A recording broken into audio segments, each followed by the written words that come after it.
함께 인사하시겠습니다. 사랑합니다. 축복합니다. 네, 우리 한 교회 된 우리 모두가 사랑한다라고 고백할 수 있는 것은 우리 하나님께서 우리에게 놀라운 사랑을 주셨고 그 사랑에 힘입어서 정말 사랑하고 싶지 않은 그런 마음에도 불구하고 우리가 사랑할 수 있다라고 서로 고백할 수 있는 것 같습니다. 저하고 처음 뵙음에도 불구하고 제가 감히 사랑한다라고 말씀을 드릴 수 있는 이유도 이런 이유겠지요.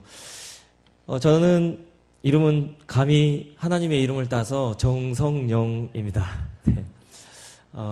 이단은 아니고요. 네.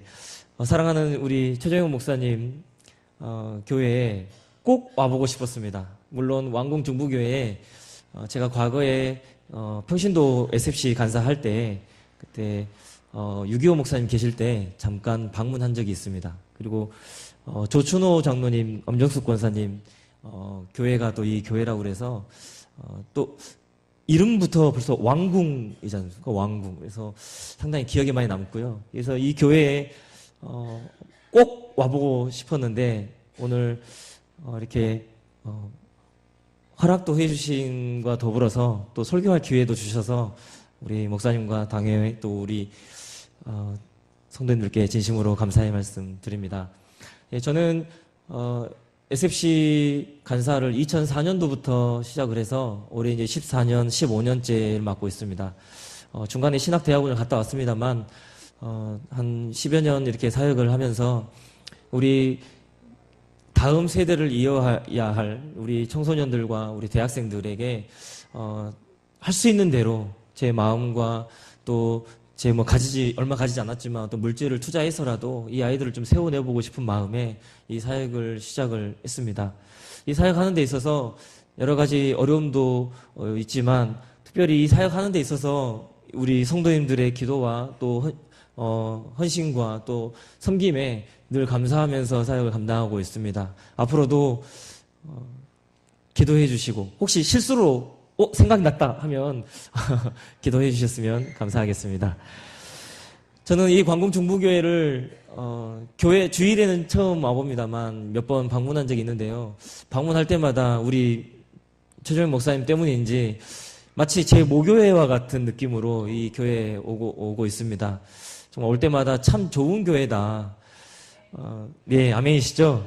특별히 또 수련회 때 우리 교사 선생님들 여러 분 오셔가지고 저하고 이제 면담도 이렇게 간담회도 하시고 이렇게 이야기를 해보면 이분들의 헌신과 이분들의 사랑 때문에 우리 청소년들과 우리 대학생들이 청년들이 이 교회에서 좀 아름답게 세워져 가고 있구나라는 것을 느낄 때에 정말 감사하지 않을 수 없었습니다. 그래서 우리 성도님들을 바라보면서 정말 눈물이 나지 않을 수 없고 더 열심히 뛰어야겠다는 생각을 하지 않을 수 없습니다. 정말 감사하고 또 감사합니다. 우리 왕궁 중부교회 더 아름답게 세워가시도록 우리 성도님들 더 열심히 함께 나아가시며 기도하셨으면 좋겠습니다. 이 왕궁 중부교회는 좋은 교회 맞습니까? 네. 왕궁 중부교회는 좋은 교회 맞는데요. 오늘 본문에서 나오고 있는 이 고린도 교회는 좋은 교회라고 하기에는 좀 어려운 좀 문제가 좀 많은 교회였습니다. 이 고린도 교회가 문제가 있다라고 했을 때 단순히 어떤 어려운 신학적인 어떤 그런 문제만은 아니었습니다. 물론 그런 것도 있었지만 그것보다는 실질적인 현실의 삶 속에서 일어나는 것들이 매우 다수였습니다. 구원받은 성도가 이 현실의 삶 속에서 어떻게 살아갈 것인가? 이거는 우리도 늘 고민하는 부분이겠지요. 구원받은 성도라면 이것은 하지 않아야 된다. 늘 우리는 그런 것들을 생각하며 살아왔는데 실제로 주일에도 마찬가지입니다만 이거 하지 말아야 된다. 저거 하지 말아야 된다라기보다는 이 주일에 하나님께서 주셨던 이 안식하고 복된 이 주일에 우리가 무엇을 먼저 해야 될 것인가를 좀 나중에 생각하는 경향이 있었습니다. 그런데 이 고린도 교회 역시 하지 말라 했습니다. 저도 어렸을 때부터 저는 모태신앙입니다만 주일에는 돈 쓰면 안 된다. 주일에는 운동하면 안 된다. 주일에는 오락실 가면 안 된다. 주일에는 축구하면 안 된다. 이런 이야기 안 된다 했는데 실제로 무엇을 해야 되는지는 별로 배워본 적은 없었던 것 같습니다. 그러나 그렇습니다. 이 고린도 교회 역시 하지 말라, 하지 말라, 하지 말라가 많으면서 결국에는 그 안에서 분쟁이 생기고 그 안에서 좀 어려움이 생겼던 것 같습니다.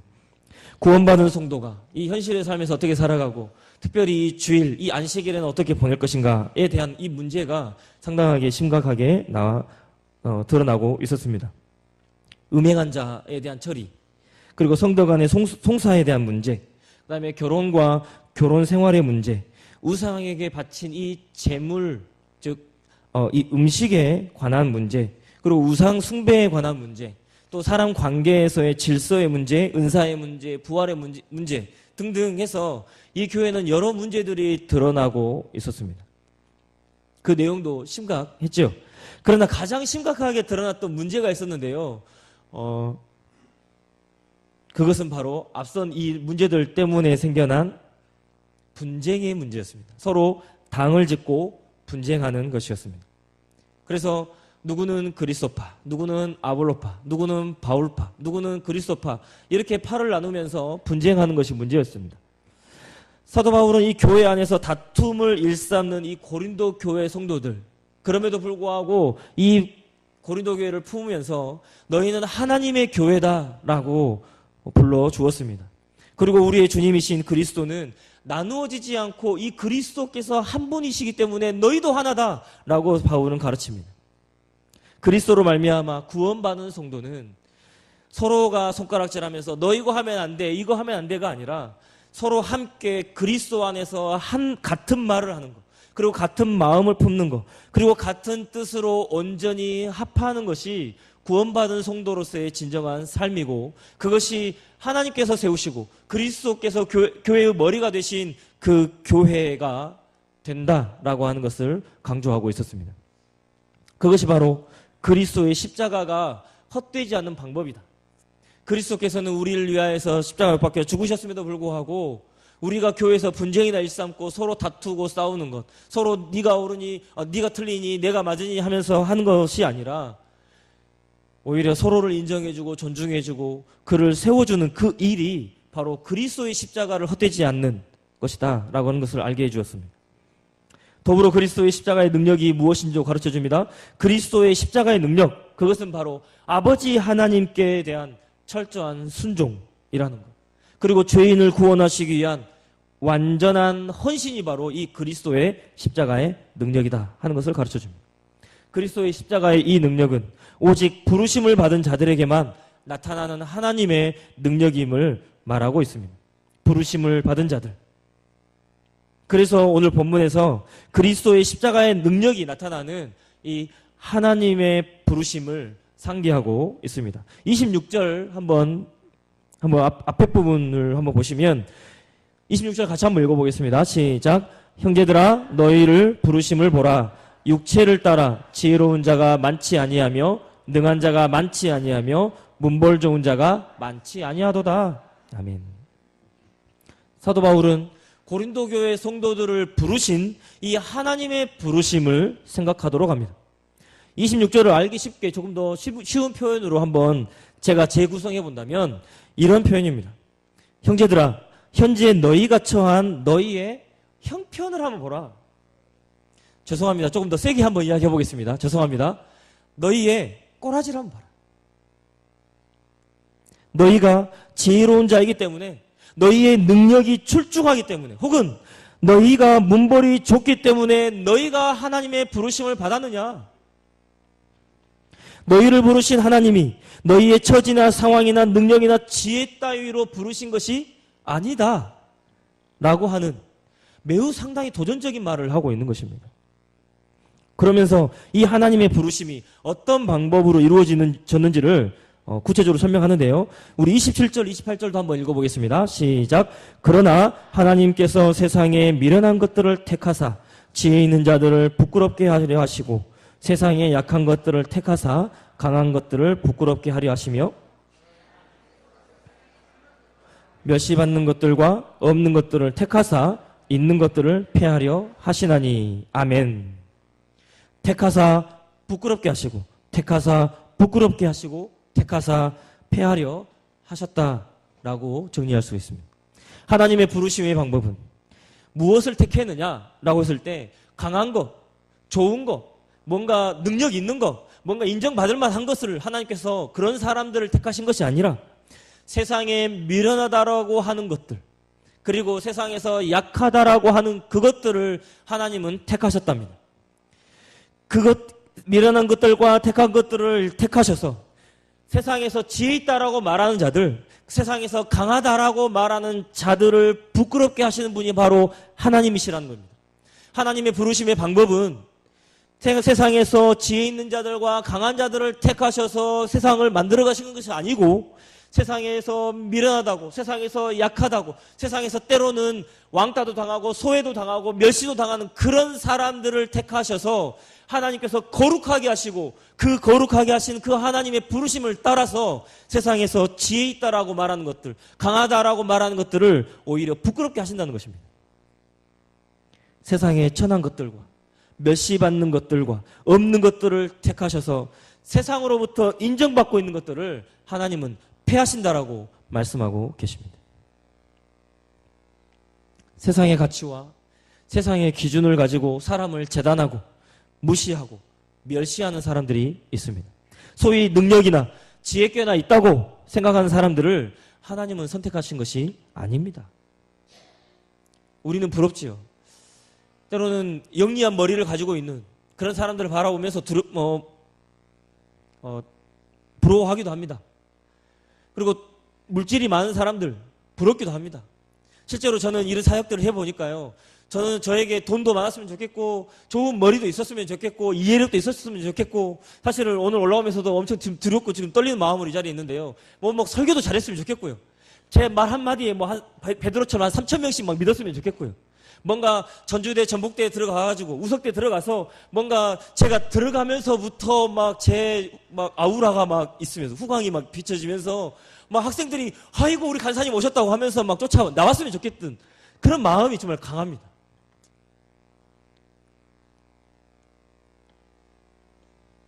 정말 부럽습니다. 그런 사람들 부럽습니다. 이름 석자만 돼도 정말 인정할 만한 그런 사람들 부럽습니다.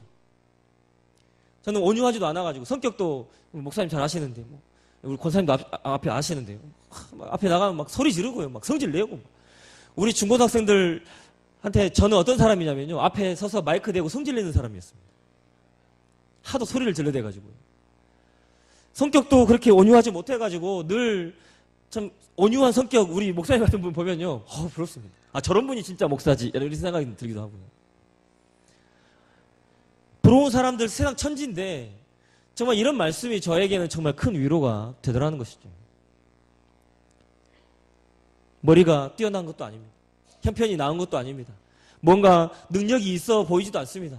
그렇지만 하나님께서는 오히려 멸시받고 소외당하고 때로는 정말 너무나 고통 가운데 있는 그런 사람들을 오히려 하나님께서 선택하셔서 그들을 거룩하게 하시고 하나님께서 불러주신다고 하는 사실, 그리고 부르심에서 멈추는 것이 아니라 부르셔서 오히려 세상에 지혜 있는 것들과 강하다라고 말하고 인식하고 있는 그것들을 부끄럽게 하시고 폐하신다고 하시는 은혜를 우리에게 주고 계시는 것입니다. 하나님이 그렇게 하신 이유 29절에 밝히고 있습니다. 같이 보겠습니다. 시작. 이는 아무 육체도 하나님 앞에서 자랑하지 못하게 하려 하심이라. 아멘. 고린도 교회 안에 지혜로운 자 있었습니다. 당대 문화가 자기가 알고 있는 지식을 마음껏 드러내고자 하는 그런 문화였지요. 그래서 랍비라고 하는, 선생님이라고 하는 이야기 한번 들어보는 거 어떻게 보면 좀 우쭐될 만하지 않겠습니까? 지혜로운 자 있었습니다. 능력 출중한 자들 있었습니다. 문벌 좋은 자들 있었습니다. 부자들 있었습니다. 그러나 하나님은 그런 기준을 가지고 구원받을 자기 백성을 선택하지 않으셨습니다. 그런 가치를 가지고 하나님은 나의 자녀라고 불러주시지 않으셨다는 것입니다. 세상적 가치와 기준으로 살아가는 사람들을 오히려 하나님은 그들이 낮고 천하고 부끄럽다고 생각하는 사람들을 통해서 오히려 더 부끄럽게 하시는 분이 하나님이십니다. 그렇게까지 하시는 이유, 말씀하신 것처럼 아무도 하나님 앞에서 자랑하지 못하게 하시기 위함입니다. 바울은 이어서 고린도 교회 성도들이 어떠한 부르심을 받았는지, 그래서 어떤 삶을 살아야 하는지를 확실하게 말씀하고 있습니다. 30절 31절도 읽어보겠습니다. 시작. 너희는 하나님으로부터 나서 그리스도 예수 안에 있고 예수는 하나님으로부터 나와서 우리에게 지혜와 의로움과 거룩함과 구원함이 되셨으니 기록된 바 자랑하는 자는 주 안에서 자랑하라 함과 같게 하려 함이라. 아멘. 읽기만 해도 은혜가 되시지요. 성도들을 부르신 하나님의 부르심의 내용이 그렇습니다. 첫 번째, 성도는 하나님으로부터 나왔다는 것입니다. 두 번째, 그리스도 예수 안에 있다고 합니다. 세 번째, 하나님으로부터 나오신 이 예수님께서 우리에게 지혜와 의로움과 거룩함과 구원함이 되셨다는 것입니다. 바울 서신서에서 바울은 같은 말이나 같은 의미를 계속해서 다른 표현으로 반복하는 것이 특징입니다. 이 세 가지도 서로 같은, 엄밀한 의미에서는 같은 의미라고 할 수 있습니다. 성도들을 부르신 하나님의 부르심은 무엇보다 천지를 창조하시고 섭리하신 이 아버지 하나님의, 좀 어려운 말인데, 작정하심으로부터 나왔습니다. 천지를 창조하시기 전부터, 이 태초가 시작되기 전부터 하나님은 어떻게 창조하시며 어떻게 이 세상을 다스려 나아갈지를 작정하셨다는 것이죠. 그리고 그 하나님의 부르심은 아버지 하나님께서 독생자이신 아들 예수님을 보내시고 그 일들을 만들어 가셨습니다. 하나밖에 없는 독생자이신 아들 예수님을 보내셔서 그 부르심을 완전하게 성취하시기 위해서 이 예수 그리스도를 완전히 헌신하도록 하셨습니다. 하나님이신 이 예수님이 사람의 모양으로 이 땅에 오셨습니다. 그리고 사람으로 사셔야 했습니다. 피곤함도 느끼고, 때로는 고통도 느끼고, 괴로움도 느끼고, 눈물도 흘리시고, 허기도 져보시고, 울기도 하시고, 여러 가지 모양으로, 사람의 모양으로 살아가시는 것부터가 이 예수님은 고통이셨음에도 불구하고 그렇게 하신 것이죠. 그리고 마침내 어떻게 하셨습니까? 자기 몸을 찢으시고 자기 피를 완전히 흘리시며 음부에까지 내려가시는 죽음에 이르러야 했습니다. 죽음에 머물러 계시지 않고 부활 승천하시는 것까지, 아니 죽음에 이르지 않고 그냥 영광스러운 모습으로 그렇게 하실 수 있었음에도 불구하고 앞에서 사도 바울이 말한 것처럼 이 세상에 약하고 부족한 그 사람들을 택하여 부르셔서 오히려 이 세상을 부끄럽게 하시기 위하여서 예수님의 삶도 그렇게까지 하셔야만 했던 것이죠. 이후 아버지 하나님과 아들 예수님, 아버지 하나님과 아들 예수님은 성령 하나님을 보내셔서 하나님의 부르심을 효력 있게 하시고 하나님의 부르심을 마침내 확증하셨습니다. 아들 예수님을 조금 더 말씀을 드리면 아버지 하나님으로부터 나오셔서 세상의 가치와 기준으로 측량할 수 없는 놀라운 것들을 제공하셨습니다. 성도들에게 지혜가 되셨답니다. 의로움이 되셨답니다. 거룩함이 되셨답니다. 그리고 구원함이 되셨다고 오늘 말씀을 기록합니다. 마침내 부르심을 받은 그들을 거룩할 무리도, 성도라 부르셨습니다. 거룩한 무리들, 그 사람들을 하나님의 자녀요 하나님 나라의 백성으로 불러주셨습니다. 우리가 무엇을 가져서 하나님께서 그렇게 하신 것이 아닙니다. 그 누구도 하나님과 어떤 거래를 통해서 우리가 하나님의 자녀이고 성도로 하나님 나라의 백성으로 부르심받은 것이 아닌 것이죠. 비록 우리의 삶은 힘들고 괴롭고 어려운 삶들이 날마다 지속되고 있지만 그럼에도 불구하고 하나님은 우리에게 날마다 찾아오셔서 때로는 우리가 죄를 지을 때 다시 예수 그리스도의 십자가를 다시 한번 사역을 일으켜내시면서까지 또 우리가 그것을 상기하시기까지 우리를 다시 하나님 안으로 불러주신다는 사실입니다.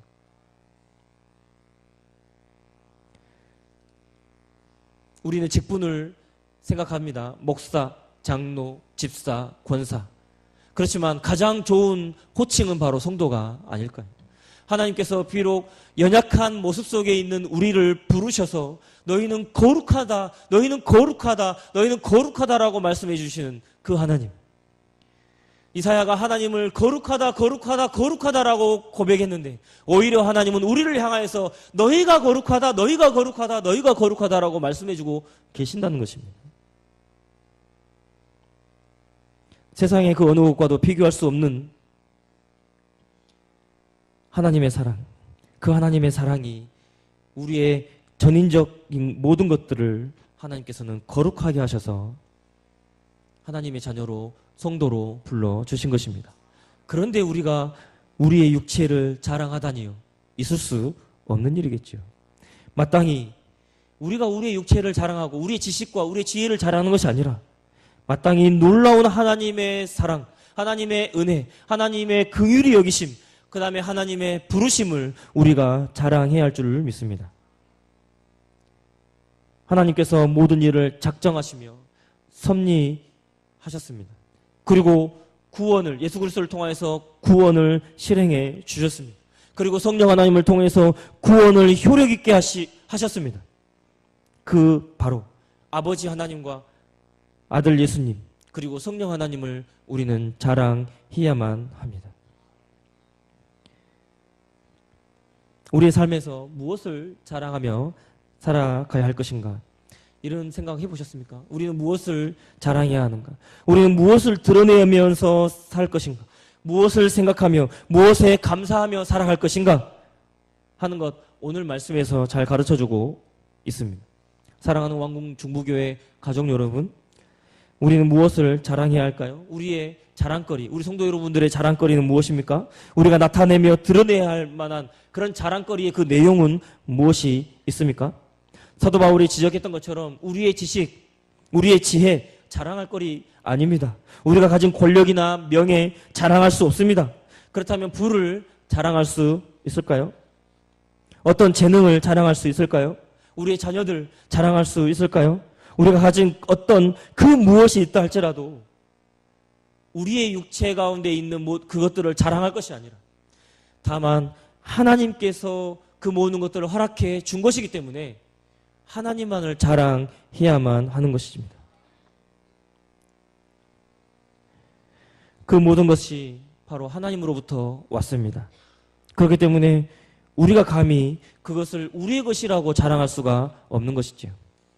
자랑한다면 그것은 마치 자기 소유가 아닌 남의 것을 자랑하는 것이기 때문에 오히려 부끄러운 짓이 될 수밖에 없습니다. 사실 저는 자랑거리가 무엇이 있을까? 앞에도 잠깐 말씀드렸습니다만 별로 자랑할 거리가 없었습니다. 육체적으로도 별로 자랑할 것이 없었습니다. 제가 생각해 보니까 안수를 받긴 했습니다만 안수를 받고도 말주변이 별로 없어가지고 설교할 때마다 아버지 하고 늘 이 자리에 섭니다. 아무것도 없습니다. 아무것도 없는 것이 다행인가 싶긴 하지만요, 아쉬울 만큼 뭐가 없었습니다. 지혜가 있지 않고요, 공부도 잘하지 못했고요, 좋은 대학 나오지 못했습니다. 돈도 없고요. 굳이 찾아보려고 제가 자랑거리 한번 찾아보니까 9살짜리 딸 하나 있더라고요. 남들 다 있는 처음 이 아이를 만나서 병원에서 손가락 5개씩 있는지 발가락 5개씩 있는지 그러면서 막 기대했던 거, 그저 그냥 건강하게만 자라주라, 지금은 아닙니다만, 네, 건강하게만 자라주라, 이런 그 기도 제목이요. 하나님께서 잘 들어주셔가지고 지금까지 분유 한 방울 안 먹으면서 모유로 자라서 지금까지 건강하게 특별히 아픈 것 없이 잘 자라주고 있습니다. 저는 자랑거리 제 스스로는 없는 것 같고요. 제 딸아이 하나 자랑할 만합니다. 그런데 손주 자랑은 돈 내놓고 해야 한다고 하지만, 저도 돈 들이진 않았습니다만 어쨌든, 제가 다 남들 있는 것을 제가 자랑하는 거, 우습지 않겠습니까? 남들 다 자녀가 있는데 제가 지금 어르신들 이제 손주도 보셨을 분들 많이 계시는데 제가 아들뿐만 아니라 손주까지 계시는 분들한테 제 자녀를 자랑하는 거 너무나 우습지 않겠습니까? 유아 세례 교육에서도 배우지만 이 자녀 누가 주셨는가? 결국 하나님께서 주셨습니다. 하나님께서 건강하게 하셨고 하나님께서 지금까지 성장하게 하셔서 학교도 씩씩하게 잘 다니게 하신 거, 결국 하나님께서 하셨음에도 불구하고 제가 제 딸아이를 자랑하는 거, 그거 우습지 않겠습니까? 우리에게 무엇보다 필요한 것은 우리의 모든 것이 하나님의 것이라고 인정하는 일입니다. 우리가 가진 능력도, 우리의 지식도, 지혜도, 어떤 재능도, 부도, 그 어떤 것도 모든 것을 다 하나님께서 하셨고 모든 것을 다 하나님께서 주셨습니다. 그래서 나의 전체는, 나의 모든 것은 정말로 하나님의 것입니다 라고 인정하는 그 믿음이 우리에게 필요한 것이죠. 그렇게 한다고 한다면 그 후 하나님은 우리를 오히려 영광스럽게 하십니다.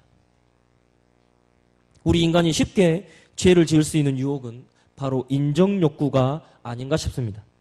우리의 모든 죄가 이 인정욕구로부터 시작한다고 해도 과언이 아니기 때문입니다. 우리는 연약해서 주변의 누군가에게든지 항상 인정받고자 하는 습성을 가지고 있습니다. 나의 능력을 인정받기 위해서 정당한 방법을 사용하지 않습니다. 다른 사람들을 무시하기도 합니다. 편법을 사용하기도 합니다. 불의한 재물을 사용하기도 합니다. 그것이 돈이 되었든 지식이 되었든 내가 인정받고 남보다 더 높은 곳으로 올라서기 위해서 남의 것을 과감하게 훔치기도 합니다. 그런 더러운 인정욕구의 유혹들이 끊임없이 우리의 삶 속에서는 찾아옵니다. 구체적인 신뢰를 들지 않아도 우리는 날마다 이 인정욕구와의 싸움을 치열하게 하곤 합니다. 그때 우리의 마음을 잘 다스리지 못하면 내가 어디서부터 왔고 어디로 말미암고 무엇으로 말미암고 어디로 지금 가고자 하는 건지를 잘 알지 않으면 우리는 한순간에 넘어지고 맙니다. 소위 그리스도인이라고 말했던 사람들 뉴스에 보면 수두룩하게 나오지만 그 사람들의 넘어지는 것들 우리는 수없이 보고 있습니다. 그 일들을 위해서 인정 욕구를 채우기 위해서 우리는 양심을 팔기도 하고 때로는 그 신앙까지도 버리기도 합니다. 죄는 우리 스스로 이길 수 없는 매우 강력하고 무서운 것이기 때문에 그렇습니다. 그러므로 우리는 항상 기억해야 합니다. 우리의 삶은 나그네의 삶일 뿐이라는 사실입니다. 우리는 우리의 것이 아니며 우리의 삶의 주인은 하나님의 것이다. 하나님이시다 라고 하는 것을 인정해야만 합니다. 잘 아시는 내용이시겠습니다만 윌스미서 대교리문답 소교리문답 제1문에서 사람의 첫째 되는 목적은 무엇입니까? 라고 질문을 하지요. 사람의 첫째 되는 목적은 하나님을 영화롭게 하고 영원토록 그를 즐거워하는 것이다 라고 정리하고 있습니다. 우리는 이것을 항상 인지하고 있어야 할 것입니다. 그렇지 않으면 우리는 넘어지고 맙니다. 하나님을 영화롭게 하는 것, 하나님을 영원토록 즐거워하는 것, 이것이야말로 우리가 반드시 행해야 할 삶의 태도가 아닐까요? 하나님을 영화롭게 하고 하나님을 영원토록 즐거워하는 삶을 우리 삶 속에서 구현해낼 수 있다면 그 삶만큼 복된 삶이 어디에 있겠습니까? 날마다 나에게 주셨던 그 하나님의 사랑을 기억하면서 감사하기 시작하면 우리 삶은 정말 조금 더 업그레이드 될 것입니다. 하나님을 영화롭게 하고 하나님을 영원토록 즐거워하는 그 일을 위해서 어떤 방법이 있을까요? 고려신학대학원 교육을 가르치시는 유영무 교수님이라는 분은 그리스도인의 삶은 모두 다 신학하는 삶을 살아야 하는데 이 신학함이라는 것은 하나님을 말하는 것이라고 가르칩니다. 이 신학이라는 단어 자체가 저희는 신신, 그러니까 하나님 신자에다가 배울 학자인데 이거를 원어로 생각해 보면 원어는 하나님을 말하다라는 의미입니다. 하나님을 말하다. 그래서 우리의 삶은 늘 신학하는 삶인 것이죠. 날마다 하나님을 말해야 되는 것이죠. 어떤 상황에서든지 어떤 처지에 있든지 어떤 환경에 있든지 그 누구도 없는 그런 상황 속에서도 우리는 하나님을 말하면서 살아가야 한다는 것입니다. 하나님을 송영 드리는 것, 하나님을 송영하는 것, 하나님을 영광스럽게 하고 그를 영원토록 즐거워하면서 그분을 노래하는 것입니다. 송영은 이 삼위 하나님을 찬양하는 것이죠. 이 삼위 하나님을 영광스럽게 하는 것이죠. 삼위 하나님께서 하셨던 그 사역을 감사한 마음으로 말하고 노래하는 것을 말합니다. 삼위 하나님이 우리 삶에 개입하셔서 선하게 인도하시고 보호하시며 지키시는 놀라운 그 은혜를 날마다 말하면서 노래하면서 찬양하면서 살아가는 그런 삶을 말합니다. 쉽지 않습니다. 하나님을 말하고 노래하는 거 쉽지 않습니다. 우리의 삶이 그렇게 넉넉하지 않기 때문입니다. 악한 세력들이 우리를 그냥 그렇게 내버려두지 않기 때문에 그렇습니다. 하나님을 노래하려고 하여도, 하나님께 성령 드리려고 하여도, 하나님을 날마다 찬양하며 노래하려고 하여도, 날마다 새벽 기도를 한다 할지라도 우리의 삶은, 현실의 삶에서는 그렇게 쉽지 않다라는 것이죠.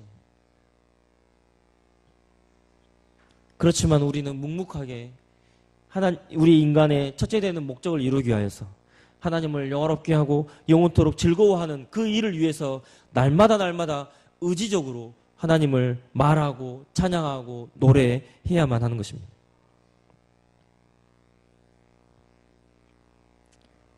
성도로 부르신 아버지 하나님의 작정하심, 아들 예수 그리스도의 헌신을 통한 구속하심, 그리고 성령 하나님의 효과적인 부르심, 삼위의 하나님의 이 사역을 날마다 자랑하며 나아갈 때에 하나님은 우리를 더 거룩하게 하시고 복되게 하실 줄 믿습니다. 하나님의 부르심은 가벼운 부르심이 아닙니다. 그냥 지나가는데 이리 와봐, 그 정도의 부르심이 아닌 것이죠. 하나님은 우리가 태어나기도 전에, 생기기도 전에 하나님은 일찍부터 우리를 선택하시고 구원으로 예정하셨으며 예수 그리스도를 통하여서 죄사하시기로 작정하셨으며 또한 하나님 나라의 비밀을 우리에게 가르쳐 주시는 놀라운 일들을 해내고 계십니다. 그것이 단 한 번뿐만 아니라 날마다 하나님은 그렇게 우리에게 사랑을 베풀어 주시며 하나님의 은혜를 우리에게 주고 계십니다. 그렇지만 우리의 삶이 그 하나님의 모든 은혜를 가로막을 때가 있다라는 것이죠. 그럴 때마다 의지적으로 오히려 하나님 앞에 나아가서 때로는 기회가 되고 시간이 된다면 무릎으로 나아가는 것이 더 필요하겠죠. 안 된다고 한다면 삶의 어떤 형편에 있든지 그 하나님을 의지하고 하나님을 신뢰하고 하나님을 노래하고 찬양하고 하나님께 성령 드리는 그런 삶이 된다면 우리의 삶은 더 하나님께 은혜 안에서 사랑 안에서 행복한 삶을 누릴 줄 믿습니다. 하나님을 노래하는 것, 어떤 것이 노래하는 것이냐? 열왕기상 18장에 보시면 엘리야와 바알의 선지자들의 싸움이 기록되고 있습니다. 그 싸움은 엘리야와 이방 선지자들과의 싸움이 아니라 여호와 하나님과 우상신과의 싸움이었습니다. 바알인가 하면서 둘 사이에서 머뭇거렸습니다. 싸움의 결과는 엘리야의 승리였습니다. 즉 여호와 하나님의 승리였습니다. 그 순간 이스라엘 백성들이 하는 말이 있었습니다.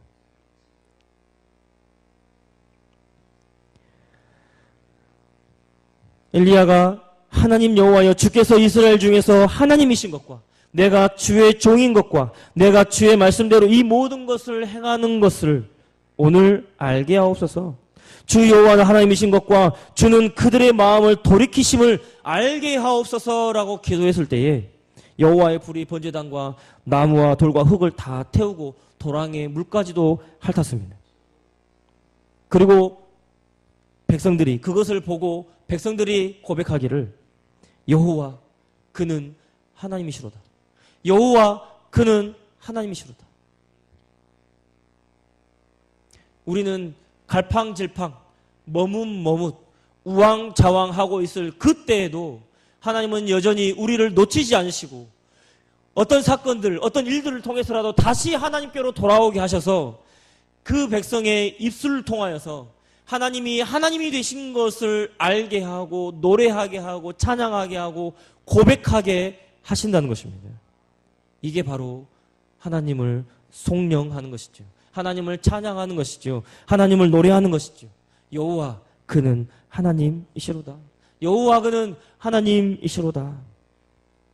하나님의 주권에 대한 인정이요 고백이며 찬양이고 송영입니다.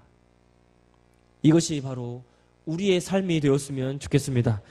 이런 노래가 날마다 끊이지 않았으면 좋겠습니다. 이 하나님을 노래하는 이 삶이 바로 우리의 자랑거리가 되었으면 좋겠습니다. 나는 오늘도 이 삼위 하나님의 사랑을 받았다라고 주변 사람들에게 이야기하시면서 그 하나님을 마음껏 드러내는 우리의 삶이 되었으면 좋겠습니다. 현재의 우리의 어떤 큰 어려움을 이기게 해주셨기 때문에 그런 자랑을 하는 것이 아닙니다. 비록 우리는 손을 대는 것마다 안 되고 하는 일마다 잘 안 되고 뭐 하는 것마다 다 실패하고 지금 하나님이 계시는가 라고 하는 그 순간이 그 생각이 드는 그 순간에도, 그 상황에서도 우리는 다시 하나님께로 나아가서 하나님이 바로 나의 하나님이십니다 라고 고백하면서 그 하나님께 나아가는 우리 모두가 되었으면 좋겠습니다. 그래서 매 순간순간 우리와 함께 하시는 그 하나님을 자랑할 수 있는 우리 삶이 되었으면 좋겠습니다. 우리 평생의 삶에서 삼위 하나님의 은혜와 사랑을 자랑할 수 있게 되기를 바랍니다. 더불어 우리의 지혜와 의로움과 거룩함과 구원함이 되신 것을 자랑할 수 있었으면 좋겠습니다. 세상의 그 어떤 것도 우리의 자랑이 될 수 없음을 인정할 수 있기를 바랍니다. 다만 오직 삼위 하나님과 그의 사역만을 자랑하는 우리 모두가 되었으면 좋겠습니다. 우리가 반드시 어떤 자랑거리를 해야 한다고 한다면 우리를 하나로 묶어주시고 우리를 성도라고 불러주셨던 이 하나님의 영광스러운 왕궁 중부교회를 자랑했으면 좋겠습니다. 얼마나 감사합니까? 만약에 광야 가운데 덩그러니 나 혼자 있는 느낌이라든지 아니면 세상이 우리를 사자와 같이 달라들면서 우리를 집어삼키려고 하는 그런 상황 속에서 나 혼자 덩그러니 있다고 한다든지 아니면 바다의 쓰나미가 나를 오는 그런 느낌이라 한다든지 그런 어떤 상황이나 그런 현실을 우리가 마주하는 것이 아니라 오히려 하나님께서 우리를 성도라고 부르셔서 이렇게 하나로 묶어주셔서 함께 서로 힘이 되고 은혜가 있고 감사가 있도록 하시는 그 하나님 얼마나 우리가 자랑거리가 되겠습니까? 우리에게 하나님의 말씀을 선포하시고 삼위 하나님의 사역을 가르쳐 주시는 목사님과 교역자님들 자랑해도 됩니다. 우리의 교회를 아름답게 세우시려고 시간과 물질을 아끼지 않으시며 섬기시는 우리 장로님 자랑해도 됩니다. 교회 각종 굳은 일을 도맡아 하시며 열심히 땀 흘리시는 집사님 자랑해도 됩니다. 교회와 성도를 위해서 기도로 온전하게 하시는 권사님 자랑해도 됩니다. 왕궁 중부교회가 더 아름다운 교회가 되도록 여러 모양으로 섬기시는 모든 성도님들 우리의 모두가 다 자랑거리가 되는 것이죠. 하나님께서 함께 하셔서 은혜가 풍성한 그래서 실제적인 하나님의 사역을 통하여서 감사가 넘치고 기쁨이 있는 그래서 그런 마음으로 이 교회를 열심히 섬겨가고자 하는 우리 모두가 바로 자랑거리인 것입니다. 이 교회를 삼위 하나님께서 세우셨기 때문에 우리는 충분히 자랑할 만합니다. 서로 자랑할 만하시죠? 네, 아멘입니다. 말씀을 정리하겠습니다. 오늘 말씀은 세상에서 인정받으며 어떤 능력과 부를 가진 사람이나 반대로 세상으로부터 무시와 멸시를 당하는 사람 모두가 하나님 앞에서 자기 자신을 드러내지 않아야 함을 가르치고 있습니다. 자기 자신을 자랑하는 것, 그것은 자기 자신이 어디로부터 왔는지를 망각하는 일입니다. 우리가 반드시 기억해야 할 것은 어디로부터 왔고 어디로 가고 있는지를 알아야 합니다. 그래서 우리는 로마서 11장 36절을 기억합니다. 로마서 11장 36절의 말씀 제가 읽어보겠습니다. 이는 만물이 주에게서 나오고 주로 말미암고 주에게로 돌아감이라. 그에게 영광이 세세에 있을지어다. 아멘. 만물이 주에게서 나오고 주로 말미암고 주에게로 돌아갑니다. 이 말씀이 우리의 삶의 목적으로 인정할 수 있게 되기를 바랍니다. 우리의 모든 영광을 삼위 하나님께 돌리는 우리가 되었으면 좋겠습니다. 항상 삼위 하나님과 그의 사역을 자랑하고 성령드리는 기쁨을 드리는 복된 인생들 다 되셔서 아름다운 이 왕궁 중부교회를 더 풍성하고 은혜가 넘치는 교회로 만들어 가시는 우리 모두가 되었으면 좋겠습니다. 우리 말씀을 생각하면서 한 번만 기도했으면 좋겠습니다. 하나님,